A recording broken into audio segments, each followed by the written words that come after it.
And there, he stepped off the pulpit, sat down, and never preached again. Never preached again. Because he knew, he had come to the realization, I didn't wait for God. I didn't wait for God to tell me this is where I needed to be. I jumped in and I did something with good intentions that I thought was right, but it wasn't. And he had to step down. Now let me tell you, I respect that man. I don't know who he is. I respect him more, greater, because of what he did. It takes courage to say, hey, I moved without God. Especially when you're in that kind of position. So I encourage you this morning, my altar call is this. Will you wait for God? Will you look to Him? This world's dark. You ain't going to find a whole lot of things in this world. It's like stumbling around at your home because you don't want to wake up, your husband and your wife, and you stumble around and you kick your toe. That's what it's like finding the answers in this world. You're stumbling around blindly. Some of you know what I'm talking about. You can shake your head today. You know what I'm talking about. It's what it's like trying to find answers in this world, just stumbling around in the dark aimlessly, hoping that you'll come upon something. But there's an answer that's shining bright off in the distance. There's an answer that shines brighter, and all the darkness runs when this light comes in. And His name's Jesus. Amen. Can I encourage you to wait on Him? Can I encourage you to challenge yourself? Look deep within your heart. And can you say, as Micah said in his book, in chapter 7, verse number 7, but as for me, this world can do what it wants, but as for me, I'm going to wait for God. But as for me, I'm going to wait on Him. Why? He hears me. He hasn't abandoned me. He hasn't left me. Where I'm planted, I'm going to stay planted. I'm going to wait for Him. He's going to answer me. He's going to give me an answer. He'll give you an answer. It may not be what you want. It may not be what you think you need, but He's going to give you an answer. And will you have the courage to know that if the answer's from God, then it's good because He's got your intentions at heart. He doesn't want to bring you down. He wants to build you up. Your heart is at His heart. That's pretty cool to know. So will you take hope? Listen, I told you at the top of the message, I struggle with patience. I struggle with waiting. I want to move. When I want something, I want it done then, now, and I want it done my way. This has been the hardest message for me to preach because I know within my heart, Denver, you got to wait. Denver, you got to wait for God. He's on His own timetable. And His timetable is a whole lot better than mine. It's a whole lot better than mine. And that's something that God challenges me with on a daily basis. Denver, will you wait for me? Don't rush off and leave me. Will you wait for me? Will you let me give you the answers? Will you let me tell you where to go? Listen, I preached that message last week. Jesus is in the boat with you. Will you let Him steer it? Will you let Him steer the boat? See, too often, and I'm closing as Amanda comes, too often we'll invite Jesus into our heart, but we won't turn loose of the wheel of our life. Jesus, we want you in, but we want you to be the passenger. I want to drive. Jesus said, I want you to lead me. I want you to go where I go. Do you have the courage this morning to be honest with yourself and say, Denver, I've been the driver in my life. I've got Jesus in my heart, but He's been a passenger in my life. And I've just been kind of going where I think I want to go and just kind of bringing Him along with me. Sometimes I forget Him and leave Him and just drive off. If that's you, I ask you to come to these altars and say, Jesus, I'm going to give you the rightful seat as the driver of my life. Where you go, Jesus, that's where I'm going to go. Jesus, where you plant my feet, that's where I'm going to plant my feet. Jesus, where you tell me to work, that's where I'm going to work.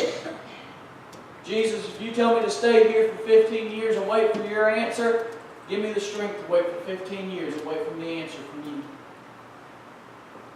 That's what He wants, church.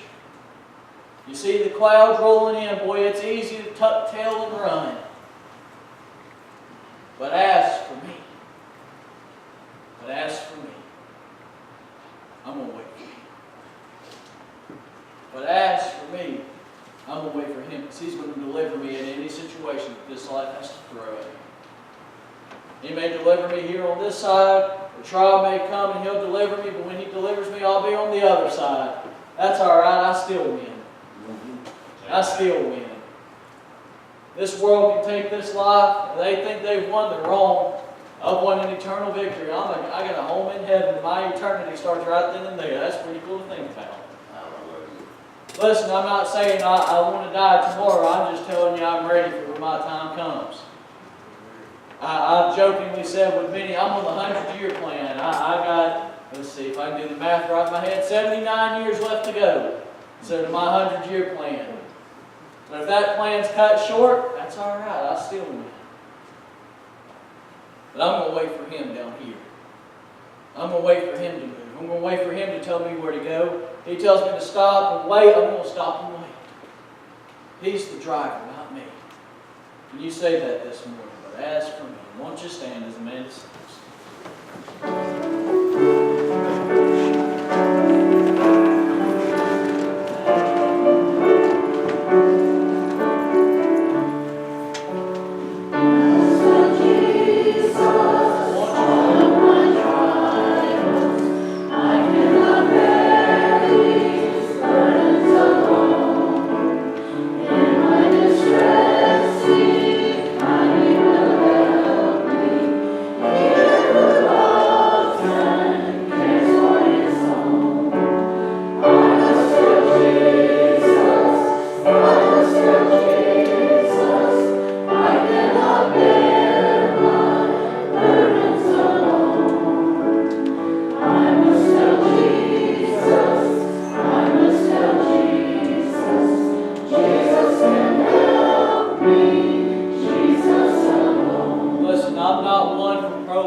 Triumphant Quartet will be at the Rome City Auditorium. If you follow Southern Gospel at all, Triumphant Quartet was Quartet of the Year. Oh goodness, from like 2008 to 2013, they won 5 consecutive years of Best Quartet in Southern Gospel. An incredible, incredible night. It'll be $20 at the door. If you're out in Rome and you want to run by Good Shepherd Funeral Homes putting it on, if you're out that way in Rome and you want to swing by Good Shepherd, it's $15 per seat. So I wanted to let you know of that. That has nothing to do with church business or anything of that nature, but me and Courtney will be there. That's my favorite group of all time when it comes to Southern Gospel. So I hope you'll be there and take part in that. It'll be an incredible night of worship. God bless you. Thank you so much for being here. Josh Nuskins, will you close us in a word of prayer, and then we'll be dismissed. God in heaven, thank you for this day that you gave unto us. Thank you for allowing us to be born in your country whereby we are free to worship and praise you and honor you. And I pray that as we go our separate ways, that we do so with your name on our tongues. I pray that we today we tell someone about you. Lord, in your son's name I ask this. Amen. Amen.